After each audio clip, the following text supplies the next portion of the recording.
আসসালামু আলাইকুম প্রিয় দর্শক, আপনাদেরকে শুভেচ্ছা আমন্ত্রণ জানাচ্ছি চ্যানেলের সংবাদে। আর এখনকার সংবাদ নিয়ে আপনাদের সাথে আছি আমি ফেরুল বাশার। বিস্তারিত সংবাদের শুরুতে জানিয়ে দিচ্ছি সুপার ফ্রেশ ফর্টিফাইড সয়াবিন তেল সংবাদ শিরোনামগুলো। রাওয়ালপিন্ডিতে পাকিস্তানের বিপক্ষে বাংলাদেশের ঐতিহাসিক টেস্ট জয়, সাকিব মিরাজের দুর্দান্ত বোলিংয়ের পর সাদমান জাকিরের আত্মবিশ্বাসী ব্যাটিং।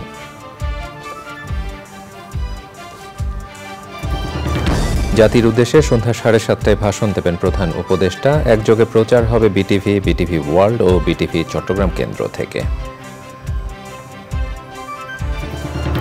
পানি নামতে থাকায় দেশের 11 জেলায় বন্যা পরিস্থিতির কিছুটা উন্নতি, খাবার ও নিরাপদ পানির সংকটে বানভাসী মানুষ।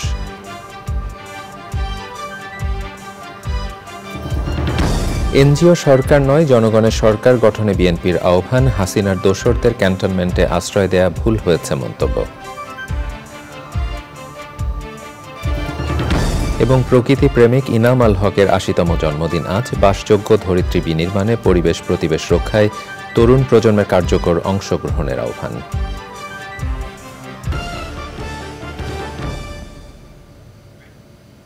এছাড়াও নিটোলটাটা বিশেষ সংবাদে থাকছে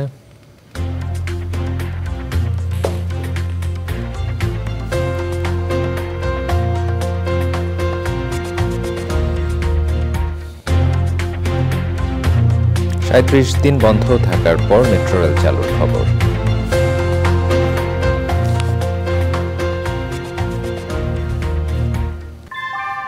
আমরা তৈরি করি বিশ্বমানের জার্মান প্রযুক্তির ভূমিকম্প সহনশীল থার্মেক্স রড, যা আপনার স্থাপনাকে নিরাপদ রাখে প্রজন্ম থেকে প্রজন্ম। সালাম স্টিল, মোস্ট ডিউরেবল স্টিল। প্রিয় দর্শক, এতক্ষণ সংবাদ শিরোনামগুলো জানাছিলাম। এখনকার সংবাদ আয়োজন একই সঙ্গে চ্যানেলের ইউটিউব চ্যানেল এবং চ্যানেলের ওটিটি প্ল্যাটফর্ম আইস্ক্রিনে লাইভ স্ট্রিমিং হচ্ছে। এবারে নিয়ে যাচ্ছি বিস্তারিত আয়োজনে। পাকিস্তানকে 10 উইকেটে হারিয়ে প্রথমবার রাওয়ালপিন্ডিতে ঐতিহাসিক টেস্ট জিতল বাংলাদেশ। সব মিলিয়ে নবম ও দেশের বাইরে পঞ্চম দেশের বিপক্ষে টেস্ট জয়ের রেকর্ড করল লাল সবুজরা। পঞ্চম ও শেষ দিনে সাকিব মিরাজের ঘূর্ণিতে দ্বিতীয় ইনিংসে 146 রানে স্বাগতিক পাকিস্তান গুটিয়ে গেলে 30 রানের সহজ জয়ের টার্গেট পেরিয়ে জয়োল্লাসে মাতে টাইগাররা। আদিল আহমেদ শানের রিপোর্ট।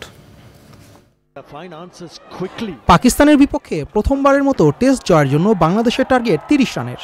কোনো উইকেট না হারিয়ে যা হেসে খেলে পার করে ইতিহাস। আজ সন্ধ্যা 7:30টায় জাতির উদ্দেশ্যে ভাষণ দেবেন প্রধান উপদেষ্টা প্রফেসর ডক্টর মোহাম্মদ ইউনূস। তার এই ভাষণটি Bangladesh television, BTV, BTV world এবং বিটিভি চট্টগ্রাম কেন্দ্র একযোগে প্রচার করবে। এছাড়াও দেশের বিভিন্ন বেসরকারি টেলিভিশন প্রধান উপদেষ্টার ভাষণটি সরাসরি সম্প্রচার করবে। গত 8ই আগস্ট প্রধান উপদেষ্টা হিসেবে দায়িত্ব নেওয়ার পর থেকে এটি তার দ্বিতীয় ভাষণ। শপথ নিয়ে জাতির উদ্দেশ্যে ভাষণ দিয়েছিলেন নোবেল বিজয়ী বিশিষ্ট অর্থনীতিবিদ প্রধান উপদেষ্টা ডক্টর মোহাম্মদ ইউনূস।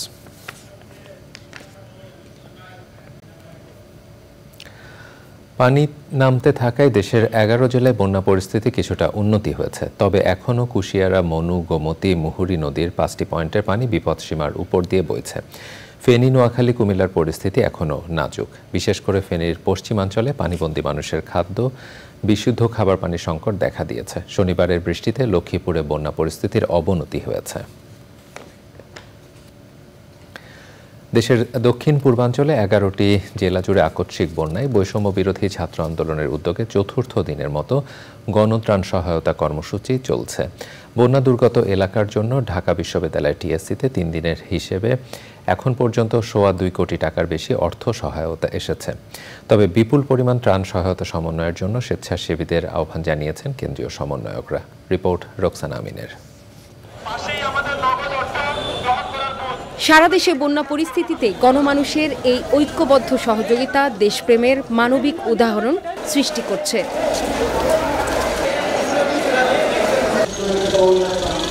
বানভাসী মানুষের জন্য শুকনো খাবার পানি, বিশুদ্ধকরণ ট্যাবলেট সহ বৈষম্য বিরোধী ছাত্র সংগঠনের গণত্রাণে বিভিন্ন ত্রাণ সহায়তা দিয়েছে চ্যানেল আই। চ্যানেল আইকে ধন্যবাদ জানাতে চাই যে তারা আসলে দেখলাম যে তারা সম্পূর্ণ টিম নিয়ে এসেছেন, তারা বিশাল একটি গাড়িতে করে তারা ত্রাণ নিয়ে এসেছেন। তারা যে আসলে আমাদেরকে ভরসা করতে পেরেছেন, আমাদের মাধ্যমে তারা যে বন্যার্তদেরকে সাহায্য করার জন্য এসেছেন, তার জন্য আমি প্রথমত চ্যানেল আইকে এবং চ্যানেল আইয়ের সংশ্লিষ্ট ব্যক্তিবর্গ সবাইকে আমি ধন্যবাদ জ্ঞাপন করছি। বদরুন্নেসা কলেজের 4 বন্ধু এসেছিলেন টিএসসিতে বন্যায় ক্ষতিগ্রস্ত মানুষকে সহায়তায় নিজ উদ্যোগে তোলা ত্রাণ নিয়ে। ফ্রেন্ডরা মিলে টাকা সংগ্রহ করে কিছু খাবার, মেডিসিন, পানি এগুলো নিয়ে এসেছি আর কি। সবাইকে সাহায্য করা এটা আমাদের দায়িত্ব, সে দায়িত্ববোধ থেকে আমরা সবাই এসেছি আর কি। বৈষম্য বিরোধী ছাত্র আন্দোলনের ডাকে টানার 4র্থ দিনের গণত্রাণ সংগ্রহ কার্যক্রমে এভাবেই মানুষ তাদের সাহায্যের হাত বাড়িয়ে দিচ্ছেন। এই যে আমরা এক হয়ে গেছি সবাই, এটাই যদি কন্টিনিউ করতে পারি আমরা, তাহলেই আমাদের দেশ এগিয়ে যাবে। অন্তত কেউ না খেয়ে না মরে, এমন একটা বাংলাদেশ ইনশাআল্লাহ আমরা আশা করি। এই যে তরুণের জোশ, এই যে শক্তি, এটা আমাদেরকে অনেক উপরে নিয়ে যাবে। আমি চাচ্ছি সবাই উপকার পাকে, ছোট ছোট দিয়েই তো বড় একটা হবে। মানুষ নিজের স্বেচ্ছাভাবে টাকা দেওয়ার জন্য লাইন ধরে, এটা আমি বিশ্বাস করতে পারি না। এই জন্য দেখার জন্য আসছে। আমার খুব ভালো লাগতেছে এটা, যে আমরা আবার আগের জগতে ফিরে গেছি, যেটা 21 বছর ছিল না। যেটা রাজনীতি মানে হলো অন্যকে সাহায্য করে, সেটা ভুলে গেছিলাম আমরা। রাজনীতি মানে টাকা এর একটা উৎস, এটার থেকে আমরা এখন সরে এসেছি। আমার মনে হয় আমাদের ছেলেরা ঠিকমতো আইডেন্টিফাই করছে তাদের কি করণীয়। মানে বোঝা যাচ্ছে যে মানবিকতা কতটা বেশি মানুষের মধ্যে আছে। ইতোমধ্যে ত্রাণ স্তূপে পরিণত হয়েছে টিএসসির ভিতরে বাইরে। এ কারণে টিএসসিতে শুধুমাত্র অর্থ সহায়তা বুথ রাখা হয়েছে।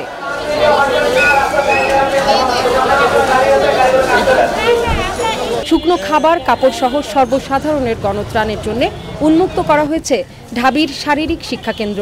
আমরা যেখানে তথ্য পাচ্ছি, আমরা সমন্বয়ক এবং ভলেন্টিয়াররা যারা আছে, আমরা ওই জায়গাগুলোতে পাঠানোর চেষ্টা করছি এবং ওইখানে যারা স্থানীয় আছে তাদের সাথে যোগাযোগ করছি। তাছাড়া ওইখানেও যারা বৈষম্য বিরোধী ছাত্র আন্দোলনের সাথে জড়িত আছে তাদের সাথে, মানে আমরা প্রত্যেকটা মানুষের সাথে যোগাযোগ করে আমরা খাবার পাঠানোর চেষ্টা করছি। মানুষ যে পরিমাণ পাঠাতে যাচ্ছে, মানে ওইখানে বন্যা পীড়িতদের জন্য সেবা করতে বা সহযোগিতা পাঠাতে যাচ্ছেন, তার জন্য আমরা গণ ভলেন্টিয়ার আহ্বান করেছি। ভলেন্টিয়ার আরও লাগবে, যারা কাজ করতে চায় তাদেরকে বলছি আপনারা স্বতঃস্ফূর্তভাবে আপনারা আসুন। সংগ্রহ করা ত্রাণ নির্ধারিত পরিমাণে প্যাকেজিং করে সেনাবাহিনী ও আঞ্চলিক সমন্বয়কদের মাধ্যমে রাতে ট্রাকে করে নিয়ে যাওয়া হচ্ছে বিভিন্ন বন্যা কবলিত এলাকায়। রোকসানা আমিন, চ্যানেল আই, ঢাকা। বন্যা দুর্গত দুর্গম এলাকায় মেডিকেল ক্যাম্প করে স্বাস্থ্যসেবা দেওয়া শুরু করেছে বাংলাদেশ বিমান বাহিনী। মেডিকেল ক্যাম্পে ছোট অপারেশনও করা হচ্ছে, আর গুরুতরদের বিমান বাহিনী হেলিকপ্টারে করে রাজধানীতে নিয়ে আসা হচ্ছে উন্নত চিকিৎসার জন্য। রাসেল জামাদারের তোলা ছবিতে ওবায়দুর রশিদের রিপোর্ট। স্মরণকালের সবচেয়ে বড় বন্যায় অসহায় অসংখ্য মানুষ। শুক্রবার বন্যা দুর্গত দুর্গম এলাকায় খাদ্যপণ্য বিতরণ শুরু করে বাংলাদেশ বিমান বাহিনী। বন্যা দুর্গতদের জরুরি ত্রাণ পৌঁছে দেওয়ার জন্য বিমান বাহিনীর কাছে অনুদান দিয়েছে প্রকৃতি ও Jibon foundation, try foundation, Incepta pharmaceuticals limited সহ সামরিক ও বেসামরিক অনেক প্রতিষ্ঠান। বন্যা পরিস্থিতি পরিবর্তনের সাথে সাথে বন্যা দুর্গতদের চাহিদা এবং দুর্ভোগ দুর্দশারও পরিবর্তন হয়। সেসব বিষয় লক্ষ্য রেখে বাংলাদেশ বিমান বাহিনী তাদের কার্যক্রম পরিচালনা করছে। রোববার ভোর থেকে বন্যা দুর্গত দুর্গম এলাকায় মেডিকেল ক্যাম্প করতে যাত্রা শুরু করে বাংলাদেশ বিমান বাহিনীর হেলিকপ্টার। অত্যন্ত ঝুঁকিপূর্ণ হওয়া সত্ত্বেও সাহসিকতার সাথে সেসব এলাকায় পাইলটরা হেলিকপ্টার অবতরণ ও উড্ডয়ন করেন। মেডিকেল ক্যাম্প শুরুর পর অসংখ্য রোগী আসতে থাকেন সেখানে। চিকিৎসকরা দ্রুত তাদের চিকিৎসার ব্যবস্থা করেন ছোট অপারেশনও, সাথে দিয়ে দিচ্ছেন বিনামূল্যে প্রয়োজনীয় ওষুধ। মাইনর সার্জারি আমরা করতে পারবো এবং যে সকল রোগীর অবস্থা অত্যন্ত সংকটাপন্ন, আমাদের হেলিকপ্টার আসবে, আমরা তাদেরকে আমাদের হেলিকপ্টারে করে ঢাকা এবং অন্যান্য স্থানে যেখানে উন্নত চিকিৎসার ব্যবস্থা করা যাবে আমরা সেখানে বিমান বাহিনী নিজ দায়িত্বে পৌঁছে দিবে। এটা আমরা অনির্দিষ্টকালের জন্য এসেছি, যতদিন স্থানীয় জনগণের প্রয়োজনীয়তা থাকবে আমরা ততদিনই এখানে স্টে করবো এবং তাদেরকে মেডিকেল সাপোর্টটা দিয়ে যাব।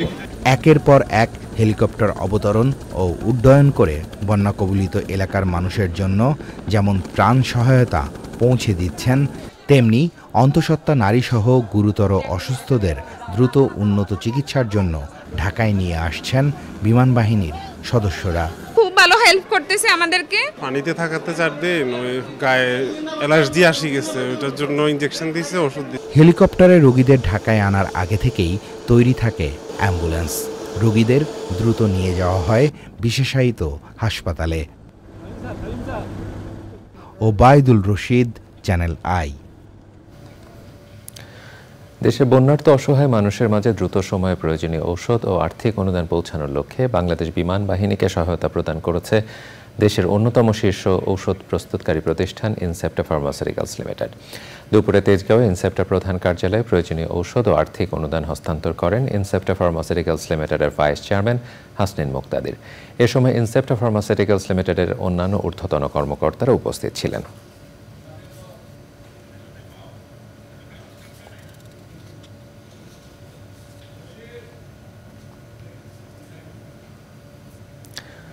সারা দেশে বন্যায় ক্ষতিগ্রস্তদের সহায়তায় এগিয়ে এসেছে বাড়িধারা সোসাইটি। সোসাইটি তরুণদের উদ্যোগে ৫,০০০ পরিবারকে শুকনো খাবার, পানি ও প্রয়োজনীয় দ্রব্য বিতরণের ব্যবস্থা করেছেন তারা।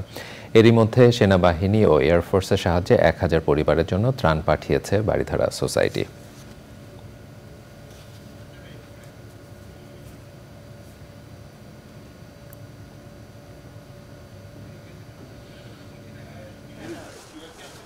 ফার্স্টে আমরা ফোকাস করলাম যে আমরা এমন ধরনের কিছু খাবার একসঙ্গে করি যেটা ড্রাই ফুড হবে এবং সেটাকে খুব সহজে বহন করা যাবে।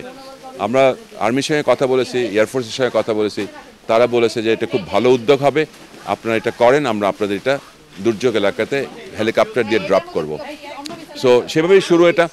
এখানে একটা ফ্যামিলি প্যাকেট করা হচ্ছে যেখানে কিছু চাল, কিছু ডাল, কিছু শুকনো চিরা, কিছু গুড়, কিছু এনার্জি বিস্কিট, কিছু ওরাল স্যালাইন, কিছু মুড়ি, এইভাবে করে এমন একটা প্যাকেট বানানো হচ্ছে যেন একটা ফ্যামিলির ৪-৫ জন একটা ফ্যামিলি অন্তত ৭-৮ দিন ব্যবহার করতে পারে।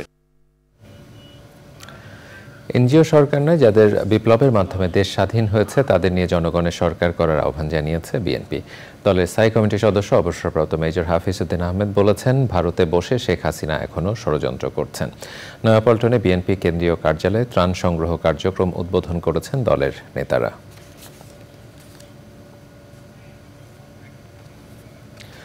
প্রাণ, প্রকৃতি ও জীববৈচিত্র্যের প্রেমে কাটিয়ে দিয়েছেন জীবনের প্রায় সবটা সময়। পাখি ভালোবেসে যে মানুষটি বাংলাদেশের উপকূল ও হাওরে এবং পৃথিবীর নানা প্রান্তরে ছুটে বেড়ান তিনি প্রকৃতি প্রেমিক ইনামাল হক।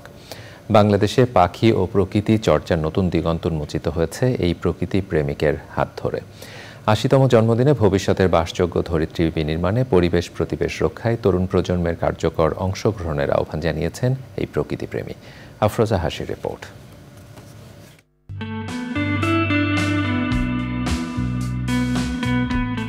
বিপন্ন ও বিলুপ্তপ্রায় পাখির আবাসস্থল পর্যবেক্ষণে চষে বেরিয়েছেন দেশ বিদেশের দুর্গম সব এলাকা। দেশে পাখি ও প্রকৃতি চর্চার নতুন অধ্যায়ের সূচনা এই প্রকৃতিপ্রেমীর হাত ধরেই। ১৯৪৫ সালে কুষ্টিয়া জেলার হিজলবর গ্রামে জন্মগ্রহণ করেন ইনামাল হক। সেখানেই প্রকৃতির সঙ্গে তার প্রথম সখ্যতা। গ্রামে প্রাথমিকের পাঠ চুকিয়ে ফরিদপুর রাজেন্দ্র কলেজ থেকে বিজ্ঞানে স্নাতকের পর ঢাকা বিশ্ববিদ্যালয়ের ব্যবসায় প্রশাসন ইনস্টিটিউট থেকে স্নাতকোত্তর সম্পন্ন করেন। ১৯৯৪ সাল থেকে জলচর পাখি শুমারি কাজে যোগ দেন ইনামাল হক। সেই সময়ে জাতীয় সমন্বয়কের দায়িত্ব পালন করেন তিনি। গড়ে তোলেন বাংলাদেশ বার্ড ক্লাব। আমার গ্রামটা তখন বন জঙ্গলে ঘেরা একটা গ্রাম, এখন বাংলাদেশে এরকম গ্রাম পাওয়া কঠিন। ওই বন জঙ্গলের ভেতরে আমি বড় হতে পেরেছি ২ বছর। তার কারণে আমার প্রকৃতির প্রতি কিন্তু টান খুবই শক্তিশালী ছিল আজীবন। তার তোলা ছবি নিয়ে জাতীয় ও আন্তর্জাতিক পর্যায়ে অনেক প্রদর্শনীর পাশাপাশি ভূষিত হয়েছেন দেশ বিদেশের অনেক সম্মানজনক পুরস্কারে।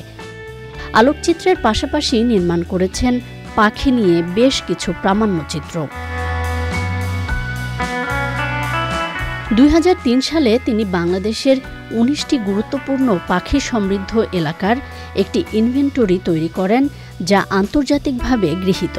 পাখি নিয়ে বৈজ্ঞানিক জার্নালে প্রকাশিত হয়েছে তার একাধিক গবেষণাধর্মী নিবন্ধ। তার ৭০০ প্রজাতির পাখির প্রমিত বাংলা নামের তালিকা লাভ করেছে জাতীয় স্বীকৃতি। বারংবার বিশ্বের বিচিত্র ও দুর্গমতম স্থানে গেলেও বাংলাদেশের মাটি ইনামাল হককে বেশি টানে।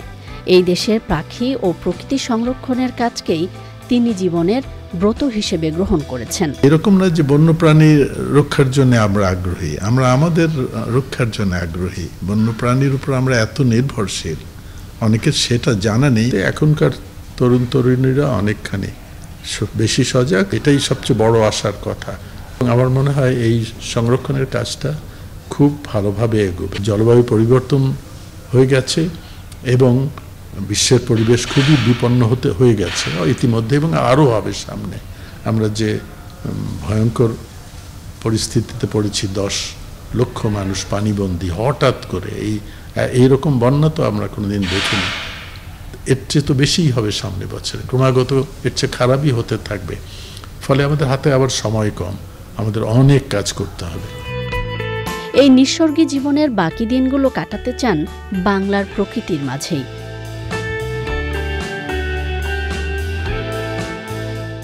আফরোজা হাসি, চ্যানেল আই, ঢাকা। প্রিয় দর্শক, চ্যানেলের সংবাদের এ পর্যায়ে নিচ্ছি একটি বিরতি, আর বিরতির পরে জানিয়ে দিচ্ছি ইসরায়েলি বাহিনী ও লেবাননের হেজবুল্লাহ গোষ্ঠীর মধ্যে পাল্টাপাল্টি হামলা, 48 ঘন্টার জন্য ইসরায়েলে জরুরি অবস্থা জারি।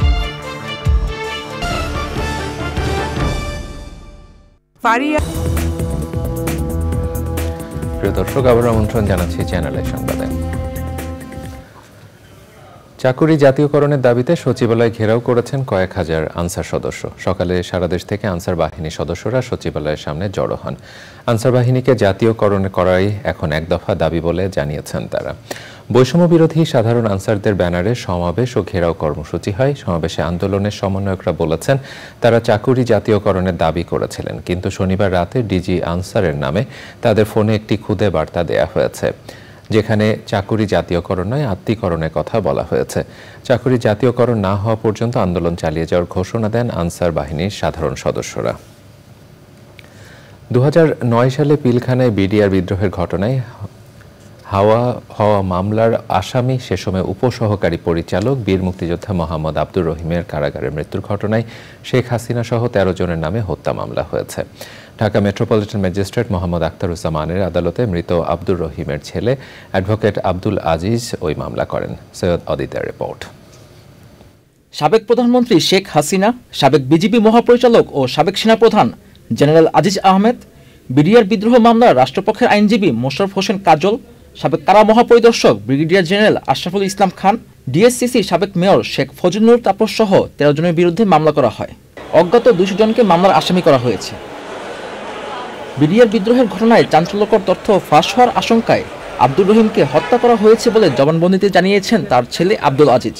তাকে রাজসাক্ষী হওয়ার জন্য বলা হয়েছিল, তিনি এই মামলা মিথ্যা মামলা রাজসাক্ষী হন নাই। আজিজ আহমেদ পরবর্তীতে সেনাপ্রধান হন, তিনি আমাকে এবং আমার মাকে ঢাকায় নেন, এই ঢাকা সেক্টরের 2 তলায়, যে আমার বাবা যেন এই মামলা রাজসাক্ষী হন। যদি রাজসাক্ষী না হয় আমার বাবার পরিণাম ভালো হবে না। মামলার অভিযোগে বলা হয়েছে বীর মুক্তিযোদ্ধা ডিএডি আব্দুর রহিমকে 2010 সালের 29 জুলাই ইনজেকশন দিয়ে মেরে ফেলা হয়। সৈয়দ অদিত, চ্যানেল আই, ঢাকা। নানা দাবি আদায়ে রাস্তায় নেমেছে বিভিন্ন সংগঠন। মোড়ে মোড়ে আন্দোলন আর মূল কয়েকটি রাস্তা বন্ধ করে দেয় অসহনীয় যানজট তৈরি হয় বিভিন্ন এলাকায়। এর প্রভাব পুরো রাজধানীতে। মোস্তফা মল্লিকের রিপোর্ট। এই চিত্র দেশের প্রশাসনের কেন্দ্রবিন্দু সচিবালয়ের সামনের রাস্তার। চাকরি জাতীয়করণের দাবিতে রাস্তায় নেমেছেন আনসার সদস্যরা। কয়েকদিন আগে এই রাস্তা দখলে ছিল গ্রাম পুলিশ, স্থগিত এইচএসসি পরীক্ষা বাতিলের দাবিতে শিক্ষার্থীদের। সচিবালয়ের গুরুত্বপূর্ণ এই রাস্তার যখন পুরোটাই বন্ধ, তখন এর আশপাশের কয়েক কিলোমিটারে তীব্র যানজট। শাহবাগ মোড়ের কিছু আগে হোটেল ইন্টারকন্টিনেন্টালের সামনে সমাবেশ, অবরোধ এবং মানববন্ধন করেন ইবতেদায়ী মাদ্রাসার শিক্ষকরা। রাজপথে এরকম একাধিক সংগঠনের নানা কর্মসূচির কারণে রাজধানী পরিণত হয় যেন থেমে যাওয়া নগরীতে। অনেক যানজট। গুলিস্তান থেকে আসছি, একটা বিশ্ববিদ্যালয় শুরু করে এই পর্যন্ত যাই আমি রাস্তায়। যানজট তো চাই না, যানজট ছাড়ানোর উপায় চাই আর কি। নগরবাসী বলছেন চলাচলের বিষয়টিকে গুরুত্ব দেওয়া উচিত। হাজার হাজার আনসার বাহিনী একটা পথ একটা রাস্তা যেখানে 10 মিনিটের পথে আমার 1.5 ঘন্টা লেগে যাচ্ছে। শিক্ষকরা নেমেছে, বিভিন্ন শ্রেণীর পেশা মানুষ। এখন তো আমার কথা না, সকলকে এই অচল অবস্থা দূর করার জন্য এই সরকারকে সময় দেওয়া উচিত। সংগঠনের কর্মসূচির বাইরেও রোববার থেকে পুরোদমে শুরু হয়েছে মাধ্যমিক বিদ্যালয়গুলোর শিক্ষা কার্যক্রম। এজন্য রাস্তায় যানবাহনের সংখ্যা ছিল বেশি। আবার বিভিন্ন প্রতিষ্ঠানের প্রধানের পদত্যাগের দাবিতে মূল সড়কের বাইরেও রাস্তা দখলে ছিল আন্দোলনকারীদের। গেল 15-16 বছরের বা তারও আগের যেসব সংগঠন বা ব্যক্তিরা তাদের ন্যায্য অধিকার থেকে বঞ্চিত হয়েছেন, তারা যেমন রাস্তায় নেমেছেন, তেমনি সাধারণ মানুষ বলছেন অনেক সুযোগ সন্ধানীরাও এই রাস্তায় আছেন, যে কারণে ঢাকার অলিগলি সবই যেন অচল হয়ে আছে। খেসারত দিচ্ছে সাধারণ মানুষ। সাধারণ মানুষরা বলছেন এ থেকে খুব জরুরি মুক্তি প্রয়োজন। ঢাকার তেজগাঁও থেকে Mostafa Mallik, channel I. Israeli বাহিনী ও লেবাননে হেজবুল্লাহ গোষ্ঠীর মধ্যে পাল্টাপাল্টি হামলার ঘটনা ঘটেছে। উদ্ভূত পরিস্থিতিতে 48 ঘন্টার জন্য ইসরায়েলে জরুরি অবস্থা জারি করা হয়েছে। ইসরায়েলের উত্তরাঞ্চলে আকাশ ড্রোন ধ্বংসের দৃশ্য দেখে ইসরায়েল বলেছে ড্রোনটি হেজবুল্লাহর। এক বিবৃতিতে হিজবুল্লাহ জানায়, গত জুলাই মাসের শেষ দিকে সংগঠনের কমান্ডার ফুয়াদ শেকর হত্যার বদলা নিতে তারা ইসরায়েলে বিপুল সংখ্যক ক্ষেপণাস্ত্র ছুড়েছে। বিবৃতিতে আরও বলা হয়, ইসরায়েলের 11টি সামরিক ঘাঁটি ও ব্যারাক নিশানা করে 320টির বেশি রকেট ছুড়েছে হেজবুল্লাহ। প্রতিরক্ষামন্ত্রী ইয়ভ গ্যালান্ট পরবর্তী 48 ঘন্টা।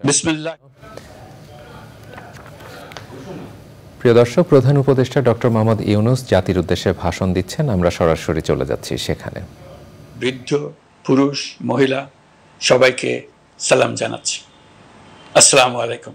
আপনাদের সবাইকে ছাত্র জনতার বিপ্লবে সিক্ত নতুন বাংলাদেশে স্বাগত জানাচ্ছি।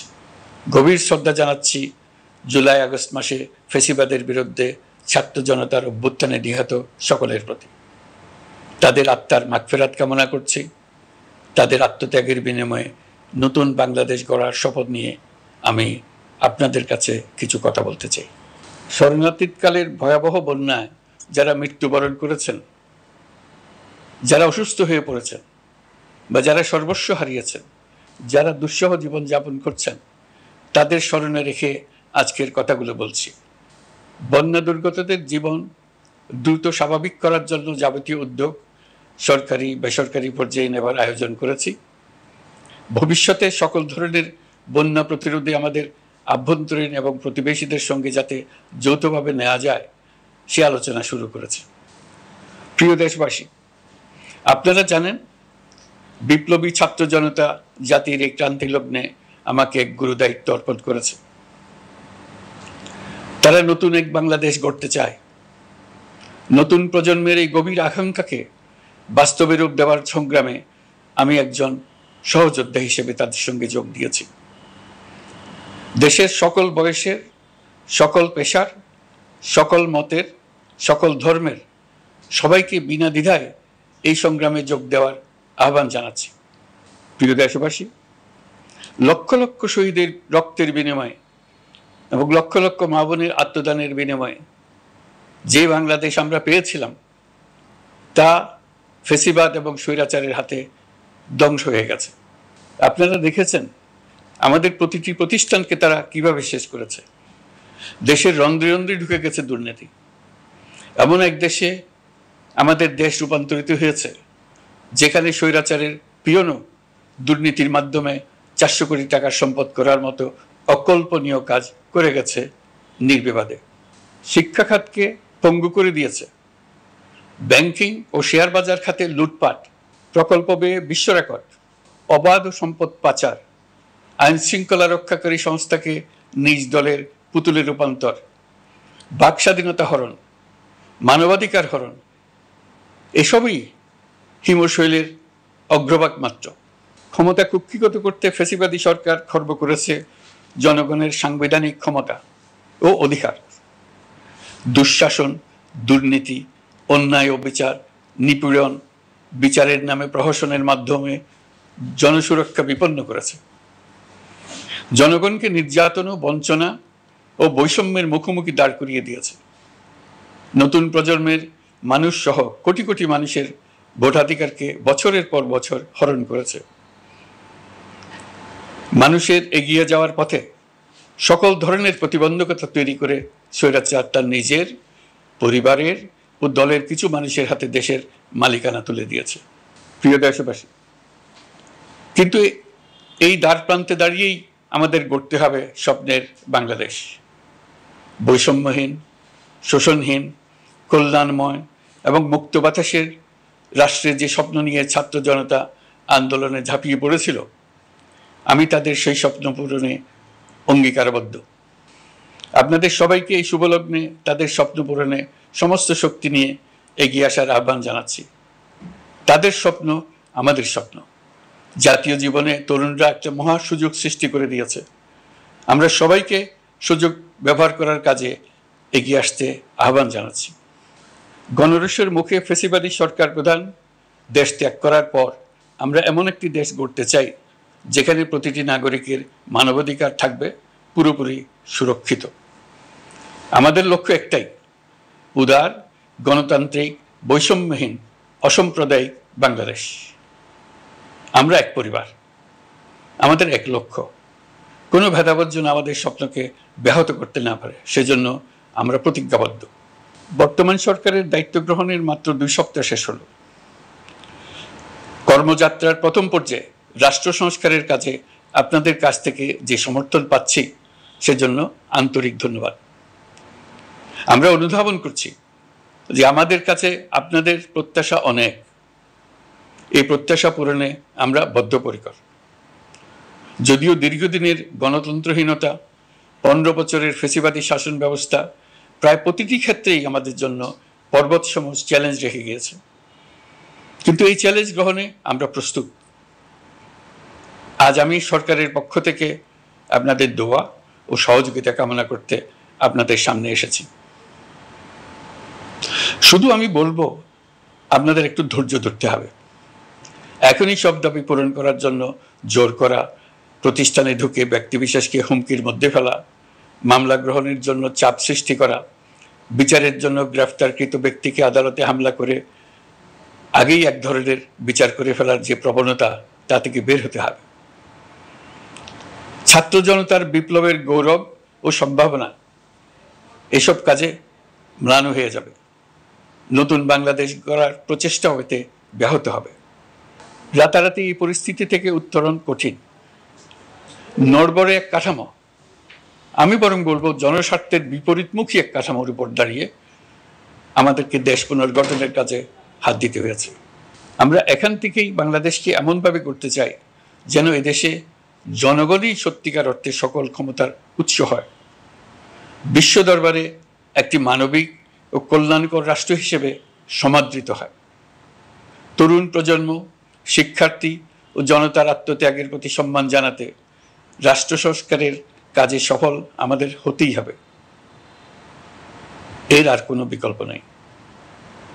প্রিয় দেশবাসী, আপনারা ইতিমধ্যে জেনেছেন জুলাই আগস্ট মাসে গণ অভ্যুত্থানে বল প্রয়োগ ও হতাহতের যে দুঃসহ ঘটনা ঘটানো হয়েছে তার স্বচ্ছ তদন্ত করতে জাতিসংঘের মানবাধিকার কমিশনের প্রধানকে বাংলাদেশে এসে তাদের তদন্ত শুরু করতে আমরা আমন্ত্রণ জানিয়েছি। তদন্তের এই প্রক্রিয়া এই সপ্তাহে শুরু হবে। তাদের প্রথম দল ইতিমধ্যে এসে গেছে। আমরা ইতিমধ্যে ছাত্র জনতার বিপ্লবকে নস্যাৎ করতে যে শত শত মিথ্যা ও হয়রানিমূলক মামলা দায়ের করা হয়েছিল তার অধিকাংশ প্রত্যাহার করেছি এবং আটক ছাত্র জনতার মুক্তি লাভের ব্যবস্থা করেছে। পর্যায়ক্রমে মিথ্যা ও গায়েবী সকল মামলার ক্ষেত্রে অনুরূপ ব্যবস্থা গ্রহণ করে মানুষকে দুঃসহ ভোগান্তি থেকে মুক্ত করা হবে। ন্যায় বিচার নিশ্চিত করতে গণ অভ্যুত্থানের সকল শহীদ পরিবারকে পুনর্বাসন করবে। সকল আহত শিক্ষার্থী ও জনতার চিকিৎসার সম্পূর্ণ ব্যয় সরকার বহন করবে। সেই লক্ষ্যে স্বাস্থ্য মন্ত্রণালয়ের নেতৃত্বে উপদেষ্টা পরিষদে বৈষম্য বিরোধী ছাত্র আন্দোলনের প্রতিনিধিত্বকারী 2 জন উপদেষ্টার সহায়তায় একটা পূর্ণাঙ্গ তালিকা প্রস্তুত করা হচ্ছে। এই কার্যক্রমের জন্য এবং গণ অভ্যুত্থানের শহীদদের স্মৃতি ধরে রাখতে সরকার অতি দ্রুত জুলাই গণহত্যা স্মৃতি ফাউন্ডেশন নামে একটি ফাউন্ডেশন প্রতিষ্ঠা করার প্রক্রিয়া শেষ পর্যায়ে এনেছে।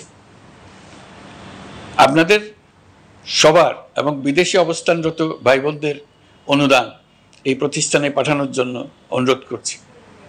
আমি ব্যক্তিগতভাবে এই প্রতিষ্ঠানের চেয়ারম্যানের পদ গ্রহণ করেছি। প্রিয় দেশবাসী, আপনারা লক্ষ্য করেছেন দায়িত্ব গ্রহণ করেই আমাদেরকে আইন শৃঙ্খলা অঙ্গনে অস্থির পরিস্থিতি সামাল দিতে হয়েছে। আপনাদের সহযোগিতা ও সমর্থনে দেশপ্রেমিক সকল আইন শৃঙ্খলা রক্ষাকারী বাহিনী কাজে যোগ দিয়েছে। ফ্যাসিবাদী সরকার প্রশাসনের চরম দলীয়করণ করার ফলে বিপুল সংখ্যক কর্মকর্তা কর্মচারী দীর্ঘদিন বৈষম্যের শিকার হয়েছেন। আমরা ইতিমধ্যে সংশোধনমূলক ব্যবস্থা গ্রহণ করতে আরম্ভ করেছি।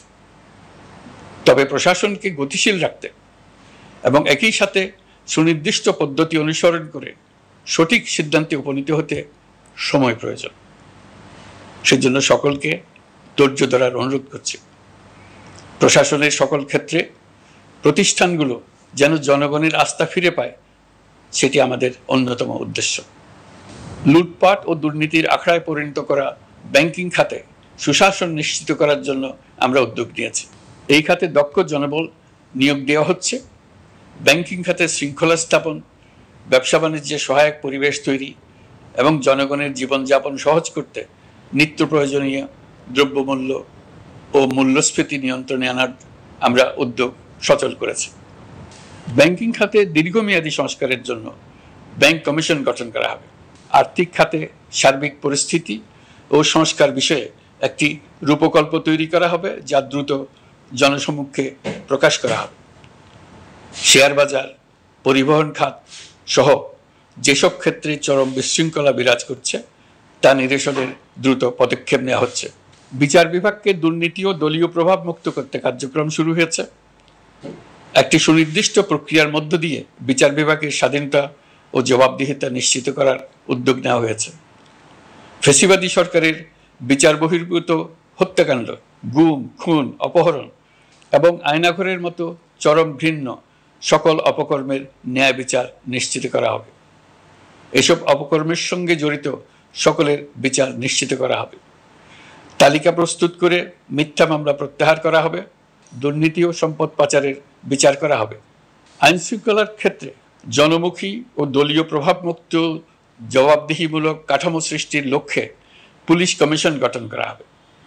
জাতিসংঘের তদন্ত প্রতিবেদন, দায়িত্বপ্রাপ্ত সকল সংস্থা ও জনগণের সাথে মত বিনিময়ের মাধ্যমে কমিশনের নেতৃত্বে প্রয়োজনীয় সংস্কার করা হবে। বাংলাদেশকে আর কোনোদিন কেউ যেন কোনো পুলিশি রাষ্ট্রে পরিণত করতে না পারে তার ব্যবস্থা করা হবে। তথ্যের অবাধ প্রবাহ ও গণমাধ্যমের স্বাধীনতা নিশ্চিত করা হবে। ফ্যাসিবাদী সরকার গণমাধ্যমের উপরও দলীয়করণ ও নির্যাতনের বোঝা চাপিয়েছিল। জনগণের তথ্যের অধিকার নিশ্চিত করতে আমরা প্রতিশ্রুতিবদ্ধ। তথ্যের প্রবাহে বিদ্যমান আইনি ও অন্যান্য বাধা অপসারণ করা হবে। মত প্রকাশের স্বাধীনতা বাধাগ্রস্ত করে এমন সব আইনের নিপীড়নমূলক ধারা সংশোধন করা হবে। ইতিমধ্যে এই ধরনের আইনগুলো চিহ্নিত করে এই প্রক্রিয়া শুরু করা হয়েছে। বিদেশি সংবাদকর্মীদের এদেশে আসার পর যে অলিখিত নিষেধাজ্ঞা ছিল, ইতিমধ্যে আমরা তা তুলে নিয়েছি। বিদেশি সাংবাদিকদের দ্রুত ভিসা দিতে সংশ্লিষ্ট কর্মকর্তাদের নির্দেশ দেওয়া হয়েছে। আমরা আশা করি পরিবর্তিত পরিস্থিতিতে গণমাধ্যম কর্মীরা নিরপেক্ষ সাংবাদিকতা চালিয়ে যাবেন। শিক্ষাক্ষেত্রে চরম নৈরাজ্য প্রতিষ্ঠিত করে গেছে বিগত সরকার। আমরা তার পূর্ণাঙ্গ সংস্কারের উদ্যোগ নেব। এটা আমাদের অন্যতম অগ্রাধিকার। আপনারা জানেন, দায়িত্ব গ্রহণের পর দ্রুততম সময়ের মধ্যে সকল শিক্ষা প্রতিষ্ঠান খুলে দেওয়া হয়েছে। শিক্ষার্থীদের জন্য সৃজনশীল, নিরাপদ ও ভীতিমুক্ত পরিবেশ নিশ্চিত করা আমাদের অঙ্গীকার। একই সাথে পাঠ্যক্রমকে যুগোপযোগী করার কাজও দ্রুত শুরু করা হবে। গণতন্ত্রকে সুসংহত করতে স্থানীয় সরকার প্রতিষ্ঠানগুলোকে শক্তিশালী করা হবে এবং ক্ষমতার বিকেন্দ্রীকরণ নিশ্চিত করা হবে। ছাত্র জনতার গণঅভ্যুত্থানকে সফল পরিণতি দিতে প্রশাসন, বিচার বিভাগ, নির্বাচন কমিশন ও নির্বাচনী ব্যবস্থা, আইন শৃঙ্খলা খাত এবং তথ্য প্রবাহে প্রয়োজনীয় সংস্কার সম্পূর্ণ করে অবাধ ও সুষ্ঠু অংশগ্রহণমূলক নির্বাচন আয়োজন করা হবে। এর লক্ষ্য হবে দুর্নীতি, লুটপাট, গণহত্যার বিরুদ্ধে একটি জবাবদিহিতামূলক রাজনৈতিক বন্দোবস্তের সূচনা। বর্তমান সরকার দুর্নীতির বিরুদ্ধে স্পষ্ট অবস্থান গ্রহণ করেছে। আমাদের সকল উপদেষ্টা দ্রুততম সময়ের মধ্যে তাদের সম্পদের বিবরণ প্রকাশ করবেন। পর্যায়ক্রমে এটা সকল সরকারি কর্মকর্তাদের ক্ষেত্রেও নিয়মিত এবং বাধ্যতামূলক করা হবে। রাষ্ট্রীয় পর্যায়ে দুর্নীতির বিরুদ্ধে ব্যবস্থা গ্রহণে সংবিধানের ৭৭ অনুচ্ছেদে প্রতিশ্রুত ন্যায়পাল নিয়োগে অধ্যাদেশ প্রণয়ন করা হবে। এবার কৃষি খাতের কথা একটু বলে, কৃষি নির্ভর বাংলাদেশে কৃষকের স্বার্থ যেন সুরক্ষিত থাকে, কৃষক যেন তার উৎপাদিত পণ্যের ন্যায্য মূল্য পায় তা নিশ্চিত করা হবে। প্রবাসী শ্রমিকরা যেভাবে বৈষম্য বিরোধী ছাত্র জনতার আন্দোলনকে সমর্থন দিয়েছে, মুক্তিকামী জনগণ তা কৃতজ্ঞ চিত্তে স্মরণ করে। তাদের প্রতি সকল পর্যায়ে সম্মানজনক আচরণ নিশ্চিত করা হবে। বাংলাদেশের স্বাস্থ্য খাত অন্যতম দুর্নীতিগ্রস্ত খাত। জনগণের জন্য পর্যাপ্ত স্বাস্থ্যসেবা নিশ্চিত করার লক্ষ্যে স্বাস্থ্য খাতে প্রয়োজনীয় সংস্কার করা হবে। এই খাতে সংশ্লিষ্ট সকলকে জবাবদিহিতার আওতায় আনা হবে। হাসপাতালগুলোকে আধুনিকায়নের উদ্যোগ নেওয়া হবে এবং সেখানে সরকারি ডাক্তার সহ বিশেষজ্ঞদের নিয়মিত উপস্থিতি নিশ্চিত করা হবে। স্বাস্থ্যসেবা যাতে নির্দিষ্ট কিছু অঞ্চলে কেন্দ্রীভূত না থাকে, দেশের সব অঞ্চলের মানুষ সমান স্বাস্থ্যসেবা পায়, সে লক্ষ্যে প্রয়োজনীয় উদ্যোগ নিতে আমরা বদ্ধপরিকর।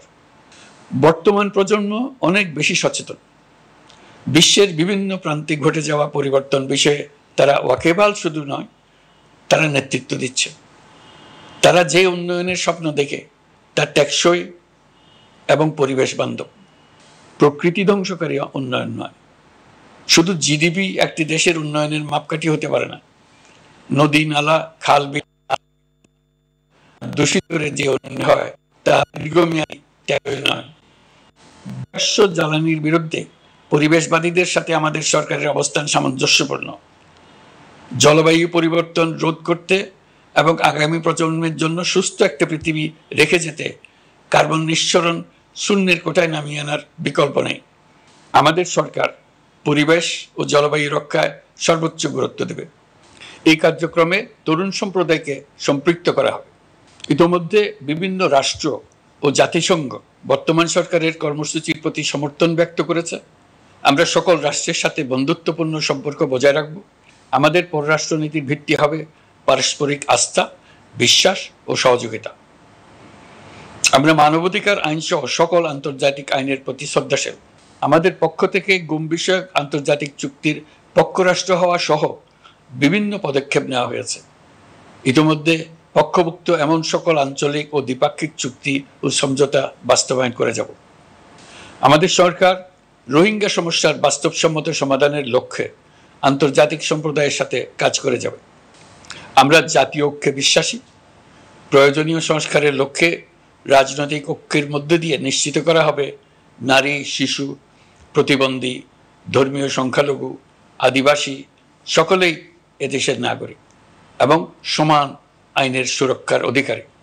তাদের সকলের মানবিক অধিকার সহ অন্যান্য সকল অধিকার নিশ্চিত করার উদ্যোগ নেওয়া হবে।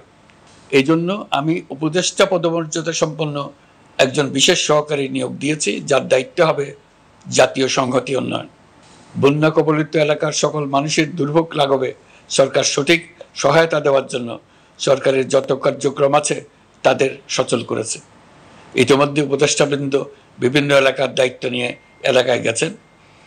আমার কার্যালয়ে একটা নিয়ন্ত্রণ কক্ষ স্থাপন করা হয়েছে। বন্যা পরবর্তী কার্যক্রম নেওয়া হয়েছে।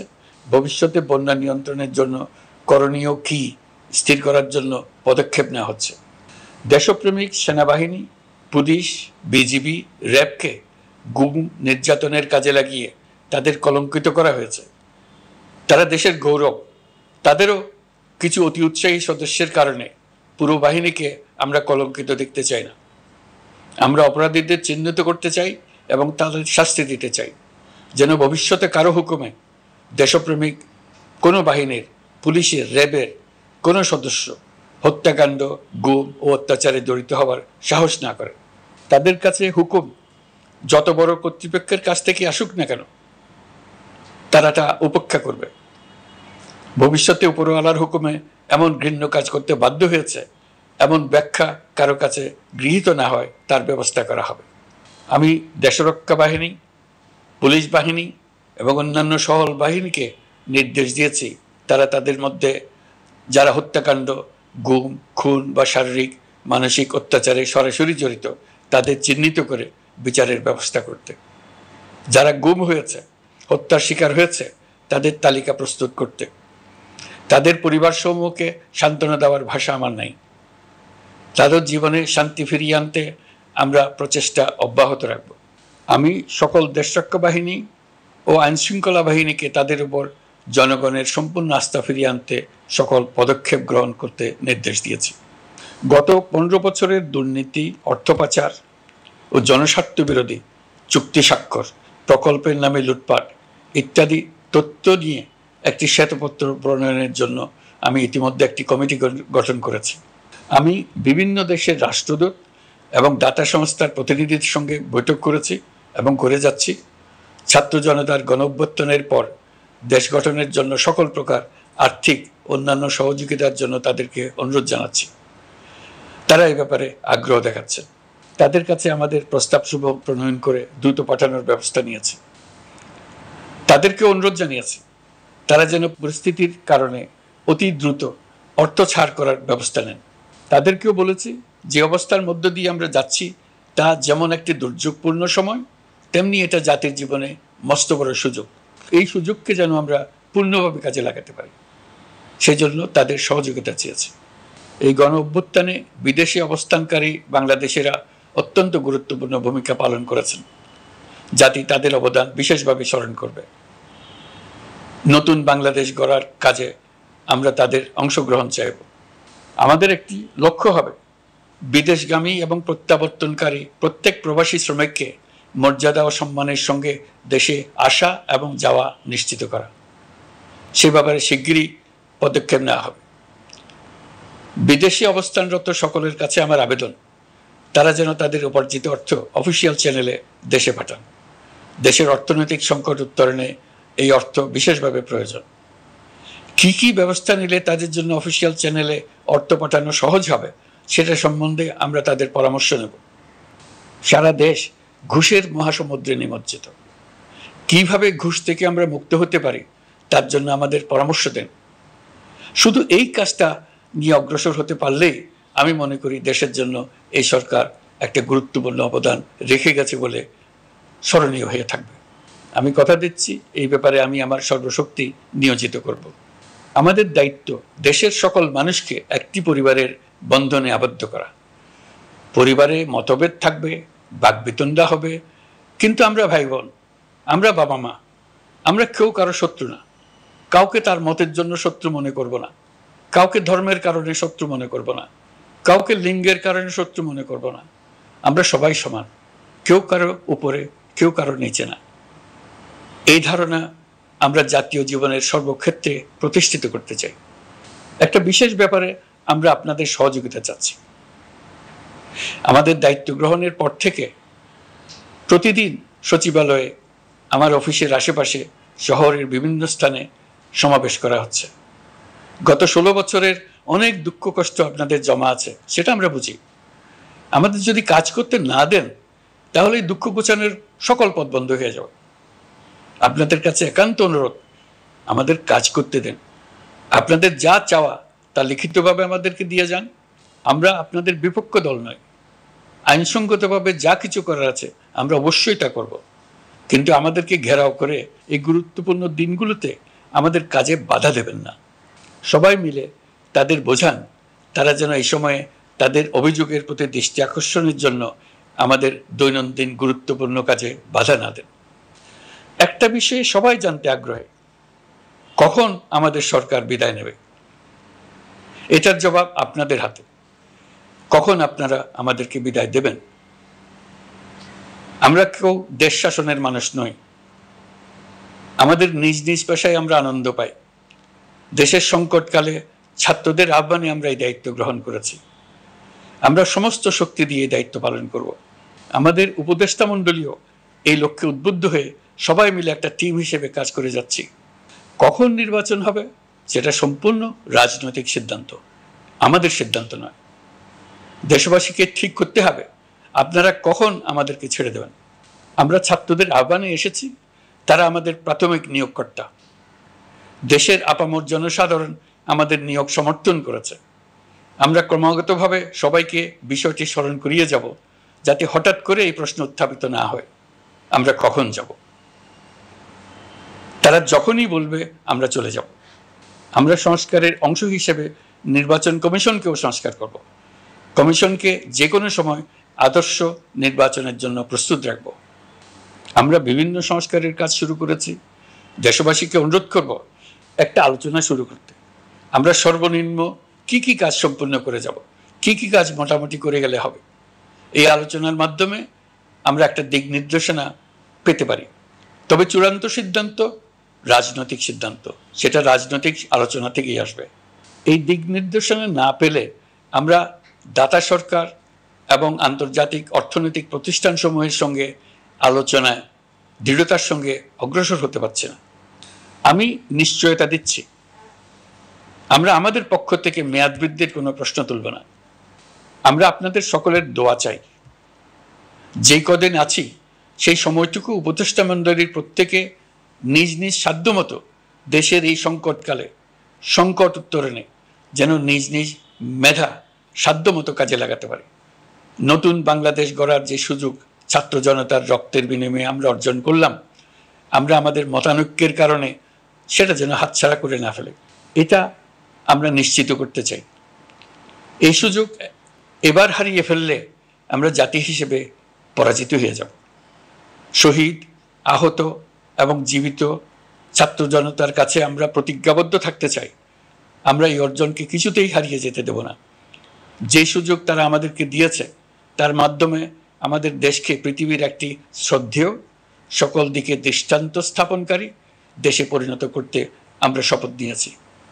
সবশেষে আবারও আমাদের দেশের সকল মানুষ, শিশু, কিশোর কিশোরী, তরুণ তরুণী, বয়স্ক, বৃদ্ধ, নারী, পুরুষ সবার কাছে দোয়া চাইছি যেন আমরা আমাদের সকলের স্বপ্ন বাস্তবায়নে সফল হই।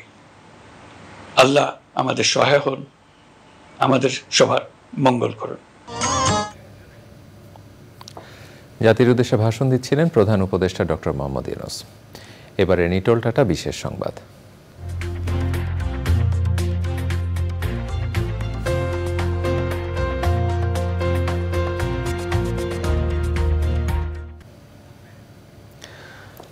দিন বন্ধ থাকার পর রোববার সকাল থেকে চালু হয়েছে মেট্রো রেল। সকাল 7:10 উত্তরা থেকে মতিঝিলের উদ্দেশ্যে প্রথম ট্রেনটি ছেড়ে যায়।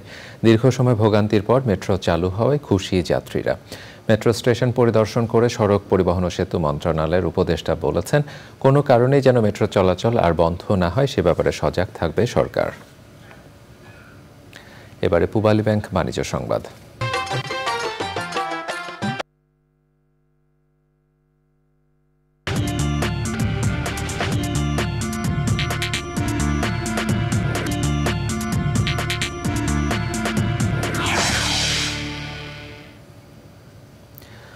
ভারতের অন্যতম শীর্ষ ধনী অনিল আম্বানি সহ 25 ব্যবসায়ীকে 5 বছরের জন্য পুঁজিবাজারে নিষিদ্ধ করেছে securities and exchange board of India SEBI। পুঁজিবাজার থেকে সংগৃহীত অর্থ অননুমোদিত ব্যবসায় সরিয়ে নেয়ার অভিযোগ তাদের বিরুদ্ধে নিষিদ্ধ করা হয়েছে। একই অভিযোগে অনিল আম্বানিকে 25 কোটি রুপি জরিমানাও করা হয়েছে। সংস্থাটি জানিয়েছে, রিলায়েন্স গ্রুপের তালিকাভুক্ত প্রতিষ্ঠান রিলায়েন্স হোম ফাইন্যান্স থেকে তহবিল অন্যত্র সরিয়ে নিতে স্কিম চালু করেছিলেন আম্বানি। এই নিষেধাজ্ঞার ফলে আম্বানি সহ অন্য ব্যবসায়ীরা পুঁজিবাজারের শেয়ার কেনাবেচা বা অন্য যে কোনো ধরনের লেনদেন করতে পারবেন না। প্রিয় দর্শক, সংবাদের এ পর্যায়ে আবারও নিচ্ছি একটি বিরতি, আর বিরতির পরে জানিয়ে দিচ্ছি।